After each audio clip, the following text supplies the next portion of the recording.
Hello everyone, how are you today? My name is Oluwatoyin Oyekon and I am the creative director of Euphoria Event Cakes. And today I'm going to be sharing with us how I registered my food business, my baking business in the UK, most especially with my local council. And the reason why is because that's the first thing you have to do as a baker if you want to bake legitimately in the UK. You have to be registered with your local council. Otherwise, you might find yourself in trouble if you are found out. And so I'll be sharing with you the things, how I did mine and I got my A rating. Hallelujah, somebody. Yeah, okay, so that was just on a lighter note. Okay, right, so if you are ready to register your cake business, you have to go on the website, the government website, gov.uk. And when you get there, there are so many links there, and you just have to make sure that, you have to familiarize yourself with the whole page thing. But the best way to get to the page where you're going to is just to type in the search. There is a search box on top of the page, and once you put register cake business, register your baking business or anything like that, it just brings out the options, the links that you have to go.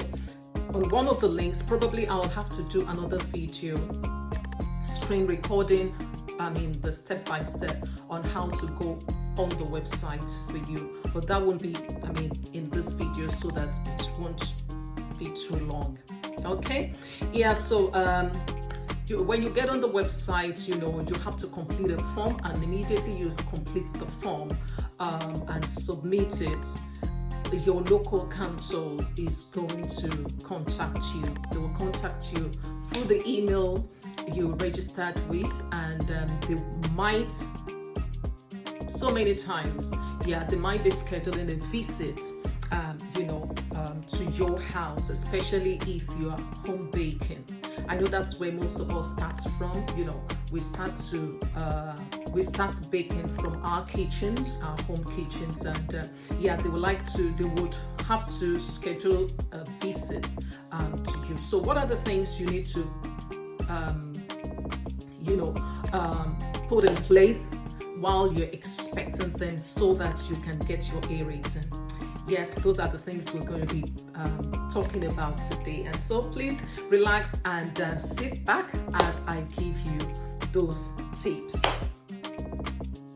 Okay, before I go on, please like and share this post so that it can get to other people that needs it, and also subscribe to my channel for more information. Thank you. You're right. So the first thing you need to put in place is to make sure that you have informed your landlord about your intention.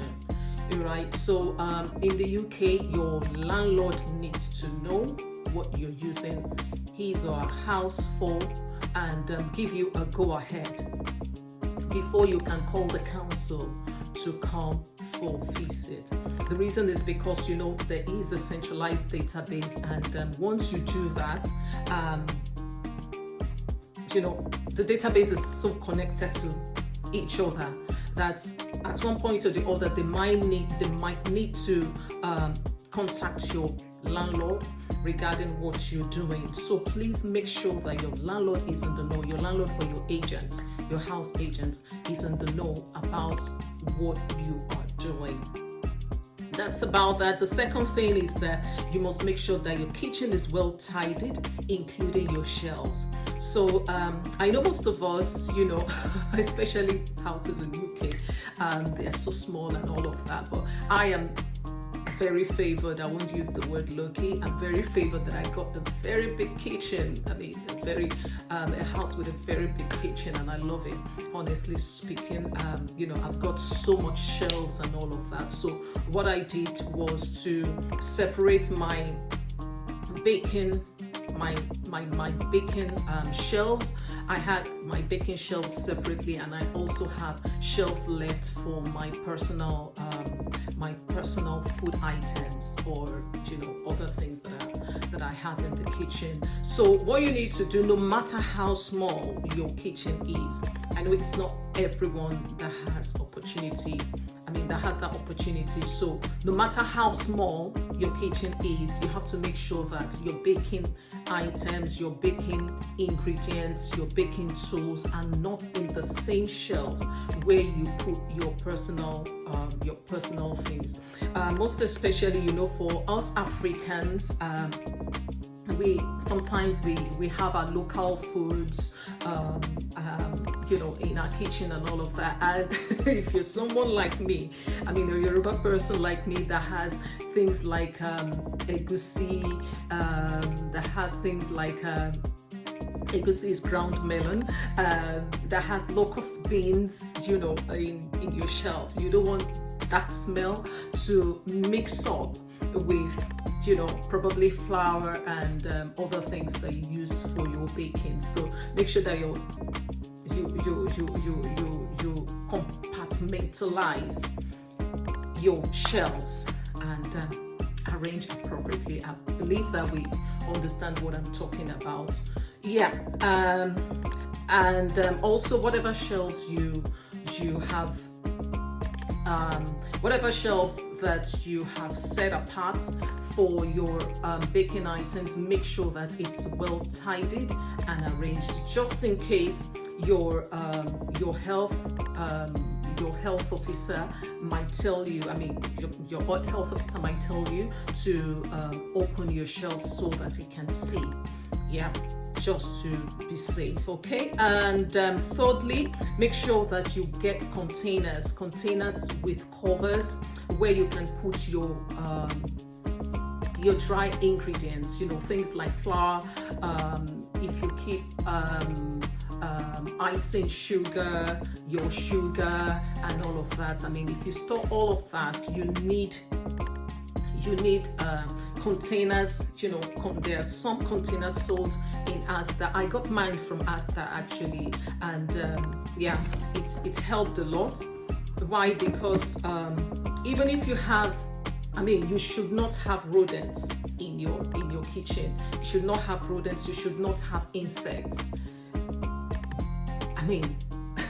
There must not be any sighting of insects or flies or whatever like that. If you have a kitchen that you're struggling with insects like cockroaches or ants, you have to make sure that you report that to your landlord. You might be needed to fumigate. There is a way they fumigate here, so you don't want to do it by yourself, otherwise you might get arrested that you've killed somebody's pet next door. So make sure that you don't have rodents or insects in your kitchen. But just in case, the reason why you have to get those covered containers is that just in case you accidentally have anything like that in your kitchen, they won't be able to get into your ingredients. So it's just food safety measures. Okay, so that's about that. The next point will be to I've already mentioned that you should arrange your baking tools properly, the best way you can in your shelves. Make sure that they are well they are put away. They're not just everywhere. So the only thing showing in my kitchen basically when it comes to my baking tool is just my mixer, which is standing just around the corner there. Okay, the next thing I would like to talk about is for you.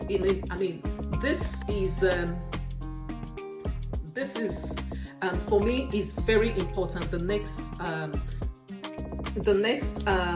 point for me is very important, and probably that was the reason why I went out of the way to do that, and that was to get another fridge for my cakes and all my other baking ingredients like butters, cream cheese and things related to that, even to keep my my buttercreams and all of that, ganache and whatever you want to keep. I got a separate fridge for that. Why? Because I don't want the smell. That's one thing you don't want. You don't want the smell of your fish, your normal personal fish or meat, or or beans or whatever that you put in your fridge to go into your baking into your cakes or your baking ingredients, those stuffs that we normally put into the fridge. So if you can, please ensure you get a new fridge, especially, it doesn't have to be new. Mine wasn't new. I got it on Facebook Market, and it's serving very, very well for me.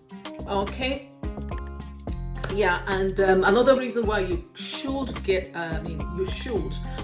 another fridge is because here in the UK, allergens are taken very seriously. So many people are allergic to different things, and you don't know who your customer will be, and if they are allergic to one thing that you eat personally, you don't want that to mess up business for you. Okay, so I would advise that you get a separate fridge for your baking. Okay, the next thing I would like to talk about is if you have a single load sink. If you have a single load sink, you should get a container like a washing bowl. So all of these bowls and plastics and all of that, I got them from Asda. Asda is very close to me. A big Asda, a mega Asda. So I got all of that from them at a very, very affordable price. So get washing bowls. At least I got two extra bowls, washing bowls for myself. Why? Because I have just a single load sink. A single load is the one, that main sink bowl.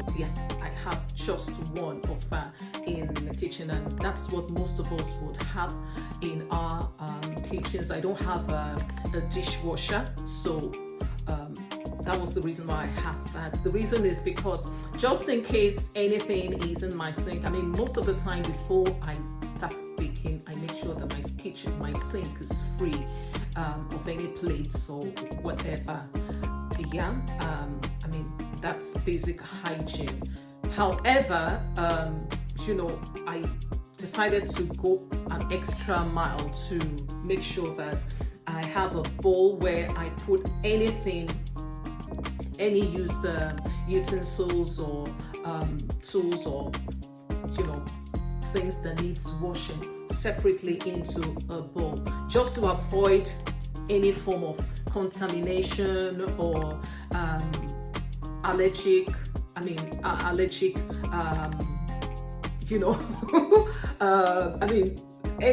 anything that could cause allergies to get onto my tools. Okay, so I believe you understand what I'm trying to say. Okay, and the next thing I would like to say is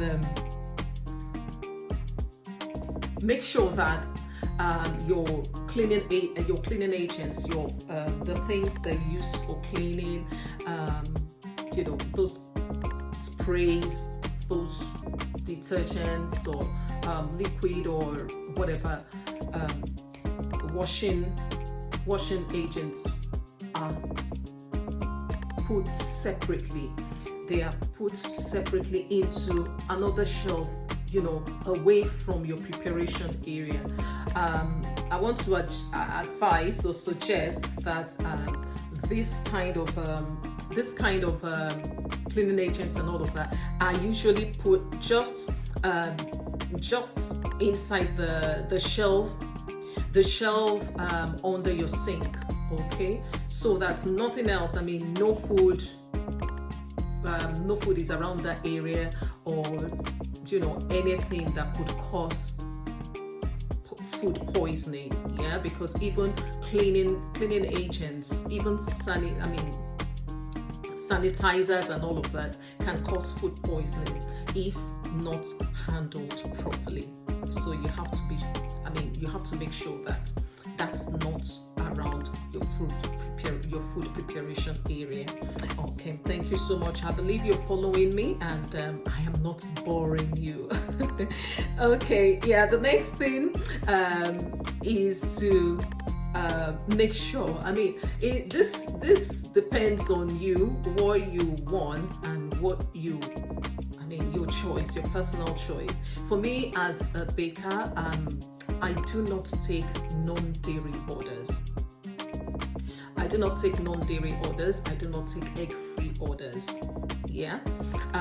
Once you come to me as a customer and you're, telling me, I'm allergic to eggs, or I don't eat eggs, or I don't like milk, or I don't like this, I just let you go, honestly speaking, because it's better for me to let you go than to give you what will be poisonous to your system. The reason is because I am not trained to produce egg-free or non-dairy cakes, right? And I don't bake such. So, this depends on you. The best thing for you, if you know that you can't handle it, let the customer go. Especially here in the UK, it's taken seriously if someone eats your product and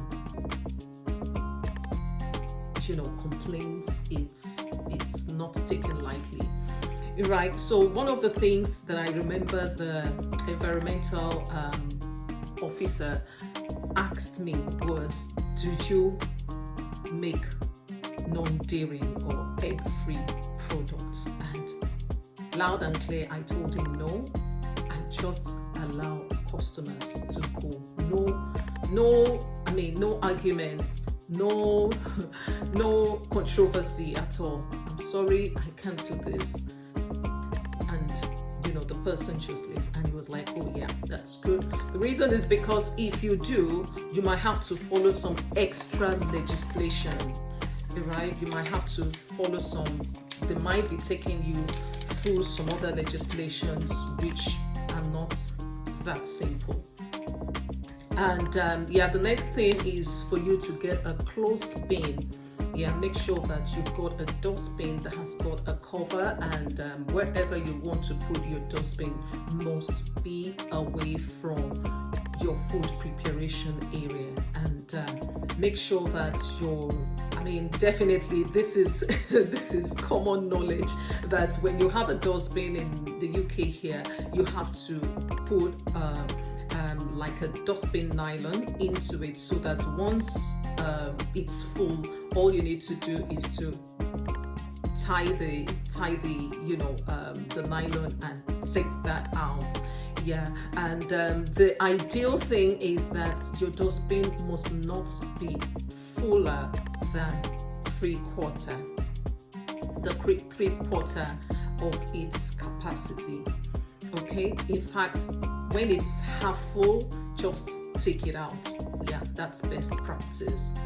And one thing you have to make sure again is to ensure that you do not have pets.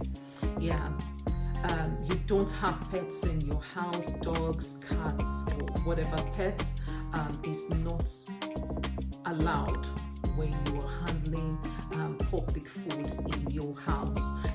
So because I can remember that was one of the major questions that I was asked. So do you have pets? I said no. Blatant no. Is it blatant or blatant no? Absolute no for me. And it was like, okay, you're right. Also, this is the last point.